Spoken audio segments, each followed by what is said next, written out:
Alright, this phone is an absolute game changer in ways I honestly didn't expect. At first glance, the Xperia VIII looks like just another Sony flagship, but after spending time with it, I realized this isn't trying to be like every other Android phone in 2026. It's doing its own thing, and for gamers, creators, and Sony fans, that might actually be the biggest advantage. But does that make it the best Android gaming handheld? Or is Sony still holding on to too many old habits? Before we jump in, if you enjoy honest smartphone reviews without the hype, hit that subscribe button and turn on notifications. It really helps support the channel and lets me keep bringing you more in-depth tech videos. Now, let's get into it. Sony had a lot of people nervous earlier this year when it announced its joint venture with TCL for the VIII TV brand. For a moment, many fans wondered if Xperia phones were next on the chopping block. Thankfully, Sony quickly confirmed that Xperia isn't going anywhere, and the Xperia VIII proves exactly that. This phone feels like Sony saying, we're still here and we're still doing things our way. And honestly, I respect that. The Xperia VIII is immediately recognizable as a Sony phone. It's still tall, slim, and refuses to follow the design trends everyone else is copying. Instead of a punch-hole camera interrupting your display, you get a completely uninterrupted screen with top and bottom bezels. Now, in 2026, that might sound outdated, but here's the funny thing. When you're actually gaming or watching videos, not having a camera cutout in the middle suddenly feels refreshing. There's nothing blocking your view, and after a while, I actually forgot the bezels were even there. Sony also redesigned the phone more than it has in years. The camera island is completely different this time, stretching into the frame with a design that reminds me a little of older Galaxy Ultra phones, but Sony gives it its own identity. The biggest surprise, though, is the finish. Instead of the usual slippery glass back, Sony added this rough matte texture that's unlike almost anything else on the market. It's grippy, premium, and feels incredibly secure in your hand. I didn't feel like I needed a case every 5 minutes, which is something I definitely can't say about most flagship phones today. The phone itself measures 162 millimeters tall, weighs around 200 grams, and keeps an aluminum frame with Gorilla Glass protection on both sides. You also get IP65 and IP68 water and dust resistance, so durability isn't something you'll have to worry about. Now let's talk about the display, because this is where gaming starts getting really interesting. Sony switched to a 6.5-inch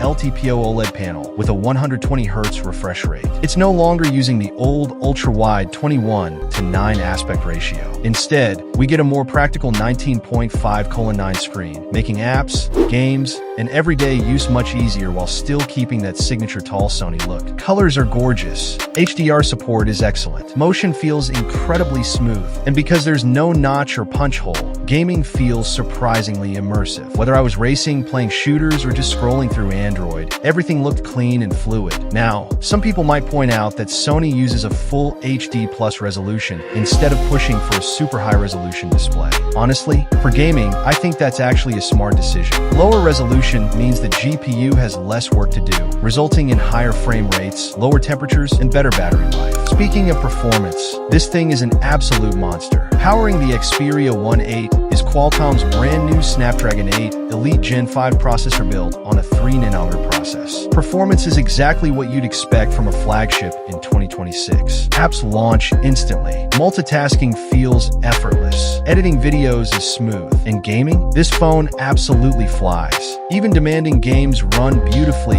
at high settings with stable frame rates. Long gaming sessions also stay impressively consistent, which is exactly what serious mobile gamers want. Pair that with the Adreno 840 GPU, and you've got one of the fastest Android experiences currently available. Sony also gives buyers plenty of storage choices. You can choose between 256GB or 512GB with 12GB of RAM, or go all the way up to a massive 1TB version with 16GB of RAM. And yes, Sony is still one of the very few flagship brands keeping microSD card support alive. That alone deserves applause. If you're someone who records lots of 4K videos, downloads huge games, or carries your media library everywhere, expandable storage is still incredibly valuable. Battery life is another pleasant surprise. The Xperia packs a 5,000 mAh battery that comfortably gets through a full day of heavy use. Gaming obviously drains it faster, but I never found myself constantly searching for a charger. Charging speeds aren't record-breaking. You get 30W wired charging, reaching about 50% in around 30 minutes. Wireless charging is here too at 15W, along with reverse wireless charging for accessories. Would faster charging be nice? Absolutely, but Sony clearly focused more on battery longevity than chasing charging speed records. Now, let's move to one of Sony's biggest strengths, the cameras. Instead of loading the phone with gimmicky sensors, Sony gives you 3 high-quality 48-megapixel cameras. The main camera captures detailed, natural-looking photos with excellent dynamic range. Sony still avoids overly saturated colors, so pictures look realistic rather than artificially boosted. The ultra-wide camera performs much better than previous generations and keeps detail surprisingly consistent. Then there's the telephoto camera with nearly 3x optical zoom and optical stabilization, making portraits and distant subjects look fantastic. But what really separates Sony from most Android phones is its camera software. If you're someone who actually enjoys photography instead of simply tapping the shutter button, Sony gives you professional controls inspired by its alpha cameras. That means manual exposure, manual focus, professional video tools, and a shooting experience that feels much closer to using a dedicated camera. For creators, that's a huge advantage. Video recording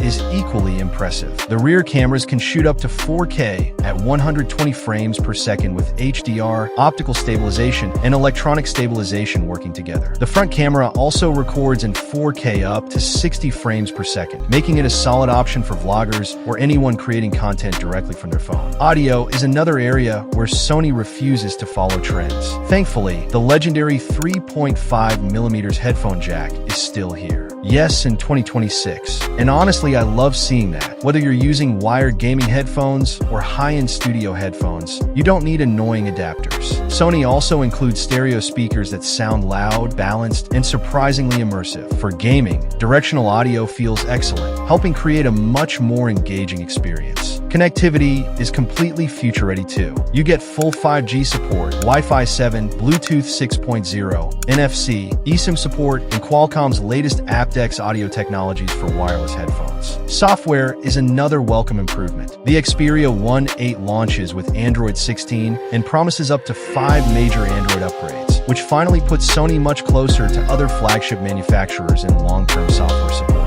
Now, let's talk about the unboxing experience. If you're expecting a premium package filled with accessories, prepare to be disappointed. Sony includes the phone. That's basically it. No charging cable, no charger, no extras. Just a minimalist cardboard box that's completely recyclable. Personally, I don't really mind. Most people already own USB-C cables, and I'd rather Sony reduce unnecessary waste than include accessories many buyers already have. One little feature I still appreciate is Sony's toolless SIM tray. No SIM ejector pin required. It seems like such a small thing until you actually need to swap SIM cards while traveling. So, after spending time with the Xperia 1.8, here's my biggest takeaway. Sony isn't trying to compete by copying Samsung, Google, or OnePlus. It's building a phone for people who genuinely care about gaming, photography, expandable storage, wired audio, clean software, and unique hardware. Sure, the charging could be faster. Some people still won't love the bezels. And Sony's design philosophy definitely isn't for everyone. But if your priority is gaming performance combined with creator-focused features, the Xperia 1.8 easily stands out as one of the most unique Android flagships of 2026. So, should you buy it? If you're already part of the Sony ecosystem,